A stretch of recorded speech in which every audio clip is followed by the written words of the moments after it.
Hey guys, welcome to my tiny kitchen. Today we are going to make curry. I've been talking about it for a while.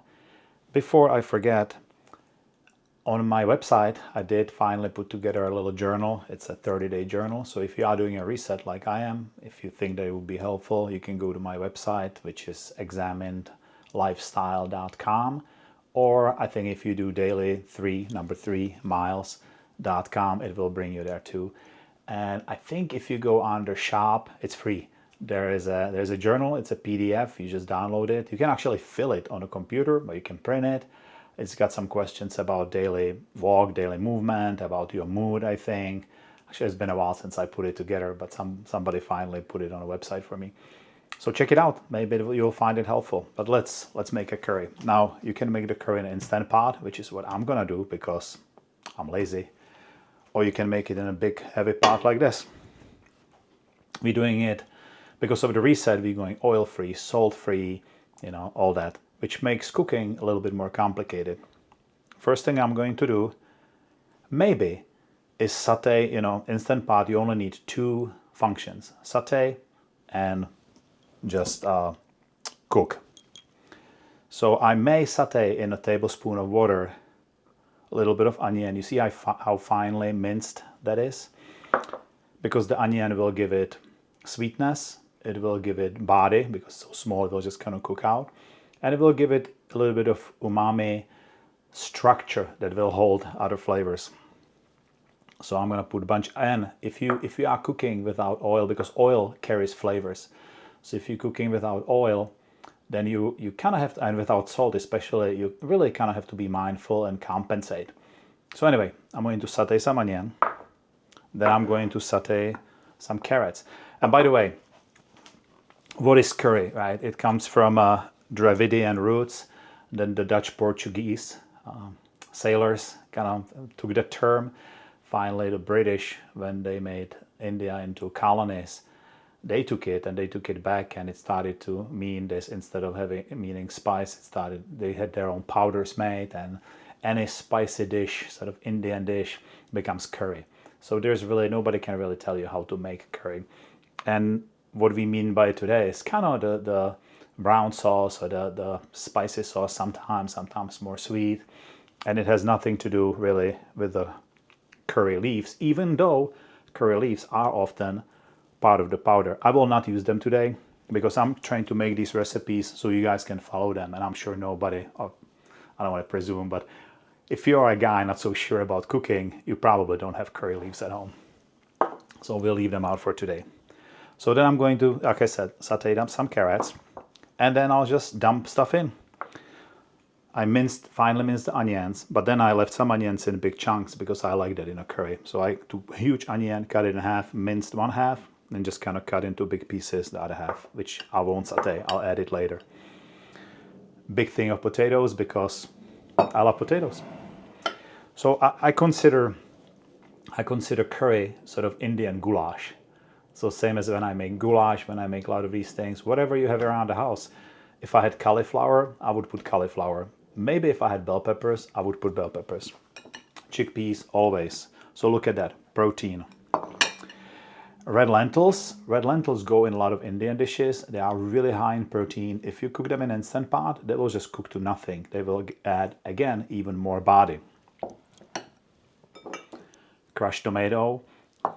And here's the thing about salt. So salt, I have to admit, I don't use salt in cooking, but I have to admit salt really sort of brings out flavors, all the other flavors in a dish. But that doesn't mean you have to go crazy and, in a restaurant that's already oversalted, put even more salt on top.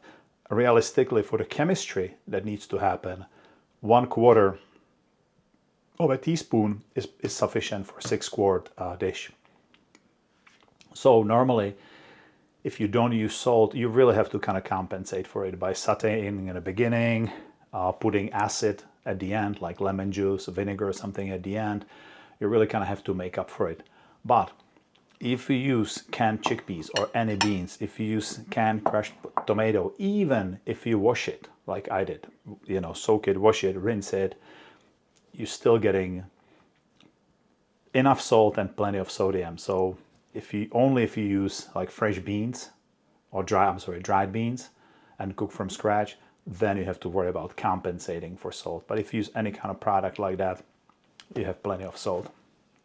I might put some tofu. So we have protein, red lentils, protein, tofu, protein. I'm not really a protein weenie. I really don't care, but many of you really are concerned about getting your protein. So there you go. This is tons of protein. And then spices. Oh, I'm gonna put some tomato paste. Tomato paste is better when it's sauteed in the beginning because it becomes sweeter. Again, you're just dumping stuff in these days. I am going to put, obviously, curry powder, and I'm not going to be shy about it. I'm gonna put tons. And everything after this kind of is optional. So this is whatever you want. Curry powder in order to make it curry, and then it becomes optional. I am putting turmeric. I am putting black pepper. I am putting crushed red peppers. And then I am going to put, look at that, I have 2 different containers here, little of garam masala. And I'm going to put a little bit in the beginning to cook it. And I don't have to, but I'm giving you these hypothetical scenarios for cooking completely without salt and without oil. So at the end, I would put another half a teaspoon of whatever this is, all of it at the end to bring up the flavor.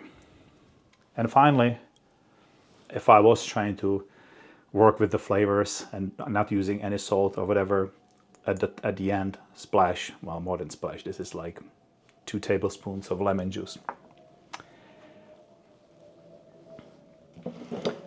It will, I've said this before, it will never be as good as curry in a restaurant. And well, good is relative, you know, because as I said also before, a lot of times you eat in an Indian restaurant, it's just so delicious, and then you don't feel so good that night or following morning. Because a lot of times the spices in the beginning are bloomed in ghee, so that's a lot of fat, then maybe even adding oil to that. And then at the end, a lot of coconut milk or even coconut cream, which makes it so nice, so rich, so flavorful, so unhealthy. So what we can do, you can leave it like this. It's really good. You can take immersion blender and blend a little bit of the mix to make it thicker. You can actually, what I've done before, is you can take all of it and blend it, and now you have a curry sauce. You can freeze it, and then you kind of start cooking all over again. You take the sauce, and in that sauce you can cook more chickpeas, cauliflower, maybe some potatoes. So you're doubling on your veggies. Speaking of veggies, when I'm done, I may put, either in here, I may put a bag of frozen spinach, or more likely I won't. More likely what I'll do is, anytime I'm eating, I will just heat the leftover curry in a pot, a little pot, and then put some frozen spinach, just for it to thaw out and get me some more vegetables. So speaking of thickness, one way you can make it thicker, healthy, is just kind of cashew cream. Take a Ninja blender, soak some cashews in hot water for a little bit, or maybe for a couple hours, so overnight in a cold water. Then put them in a blender, 1-to-1. Now probably more cashews than 1-to-1. And you make a sauce however thick or thin you want. This is a little thin. And I can put this into my curry at the end, mix it in, maybe close it for a little bit again, heat it up, and it will make it nice and thick. Again, not as good as the restaurant, but almost as good, or actually, in my opinion, better. And definitely, this is so healthy. Now, recommendation: buy mason jars. They are so cheap, so incredibly cheap. You can buy them everywhere. Target, yeah, everywhere. I buy mine at, I don't even know, I haven't bought them for a while, sorry. But I think last time I bought them at Target or Smart and Final, which is kind of supermarket right near my house. On Amazon, I buy plastic cups because who wants to deal with the ones that, the top separates and you have to clean it and it rusts. Buy these plastic cups on Amazon. And one, if you're going to be doing this and you're going to be freezing meals, never top it all the way to the end. Always leave a little bit of air so your mason jar doesn't explode in the fridge. Well, and they won't explode, but crack. And this, guys, this is a, as they say today, game changer. Funnel specifically for mason jars. Maybe you all know that, maybe I'm just, living in last century or something. But when I discovered that years ago, that was a game changer. Boom. And it's much easier to put leftover sauces, curries. So that's what I do. I'm gonna make curry. I'm gonna have that for dinner over some rice that's been sitting in the fridge. And I'm probably gonna have maybe 5, maybe 6, maybe 4, I'm not sure, mason jars left over. So one will go in the fridge, so I have leftovers for tomorrow. The remainder will go in the freezer. My freezer's full of mason jars. I put a little label on it so I know what it is and the date, and I'll eat it later. That's it, guys. I hope you enjoyed this. I hope you'll go and make some curry. It's really, really easy. It's really, really delicious. The spices, again, are curry powder. That's all you need. Then maybe garam masala, which you can find in any supermarket. Turmeric, which you can buy in any supermarket. Black pepper, crushed, sort of pizza style. Chilies. Yeah, so that's it. If you want, go to my website, find my journal. Maybe it will help you with your reset if you're doing it. Otherwise, have a great day, and I see you soon. Bye.